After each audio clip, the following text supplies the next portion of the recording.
Saya ingin menanyakan kepada kementerian, ini guru-guru honorer ini mau diapakan, Pak? Jangan membuat mereka tuh terlunta-lunta seakan-akan mereka tuh berharap emas turun atau berlian turun dari atas gitu. Ini pemerintah daerah, saya ingin ketekankan kepada Pak Menteri, pemerintah daerah ini tolong juga diberikan semacam ketegasan. Kalau saya tahu, saya dengar bahwa dari Kementerian Keuangan sudah mentransfer dana ke daerah berupa DAU.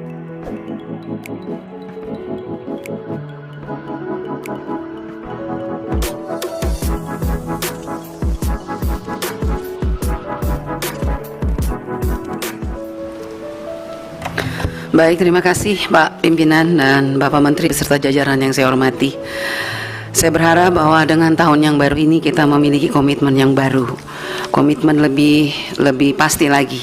Kenapa saya katakan begitu, Pak Menteri? Karena membaca yang Pak Menteri paparkan tadi bahwa meningkatkan akses layanan pendidikan dengan beberapa sekolah, kemudian terjadi peningkatan partisipasi pendidikan dan lain sebagainya, komitmen menjadi komitmen kementerian. Tetapi minta maaf Pak Menteri, saya ingin mengatakan sekali lagi bahwa seperti yang teman-teman katakan, bahwa apa yang dikatakan oleh Pak Menteri sore hari ini itu belum semuanya dapat dirasakan oleh kami, khususnya di daerah 3T.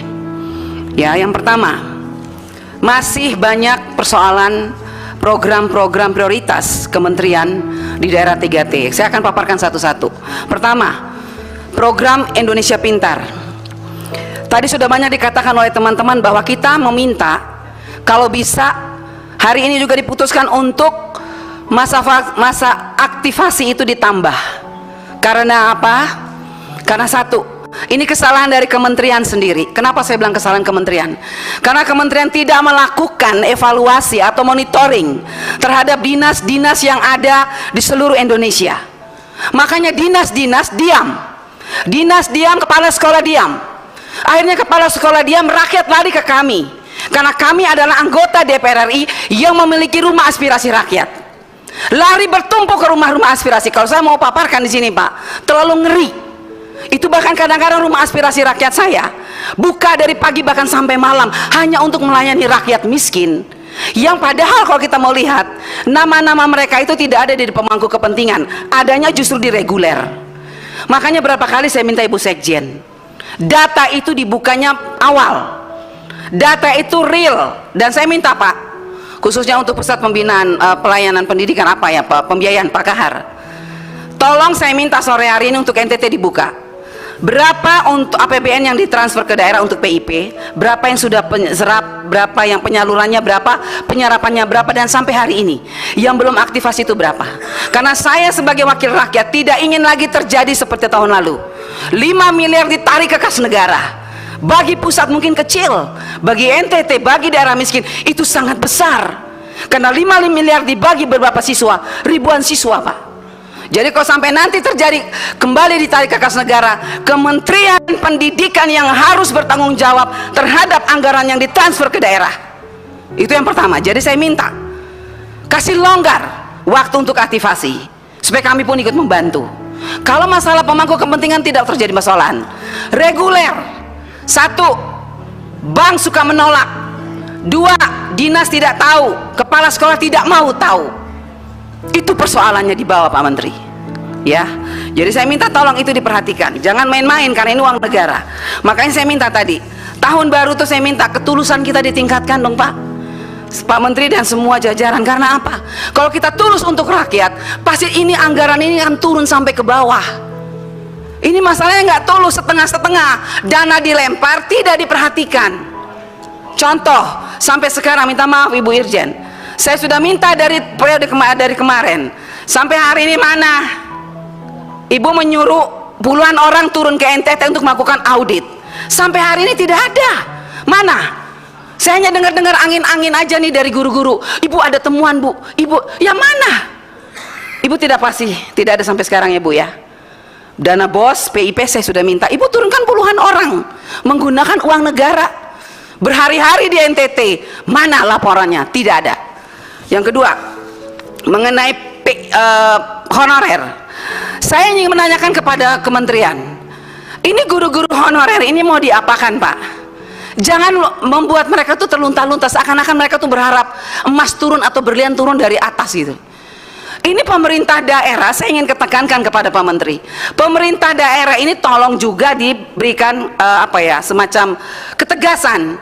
Kalau saya tahu, saya dengar bahwa dari Kementerian Keuangan sudah mentransfer dana ke daerah berupa DAU, dan di situ ditulis dana dipergunakan sudah diperhitungkan untuk P3K, katakanlah 51 miliar misalnya untuk Kabupaten Kupang, sekian miliar untuk provinsi. Tapi ketika provinsi saya datang, gubernur bilang, oh kita sudah pakai, kita tidak tahu kalau itu. Loh, pertanyaan saya untuk Pak Menteri tahu nggak anggaran yang dikirim dari Menteri Keuangan untuk P3K di daerah tapi dipakai oleh pemerintah daerah?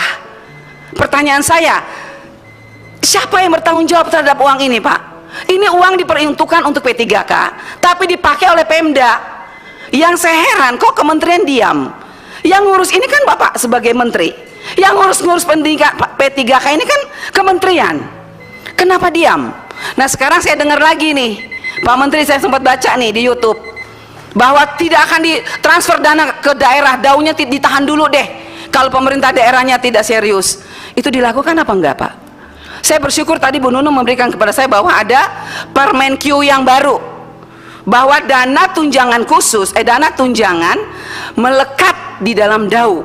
Begitu ya Bu, nanti mohon penjelasan. Kalau memang itu terjadi, puji Tuhan, saya sebagai orang Kristen mengucapkan puji syukur, karena banyak air mata guru-guru yang masih belum selesai, Pak.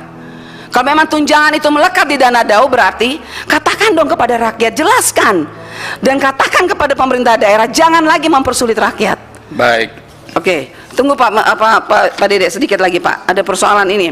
Ada juga masalah ini, apa tadi sudah hilang?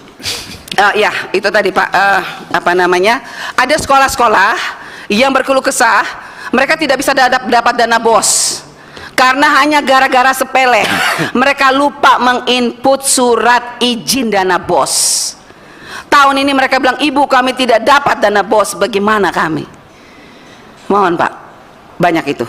Terus yang terakhir, kita lihat kemarin ada seorang bocah asli dari Nusa Tenggara Timur, Nono, bocah cerdas, brilian, dia menang matematika secara internasional, mendunia.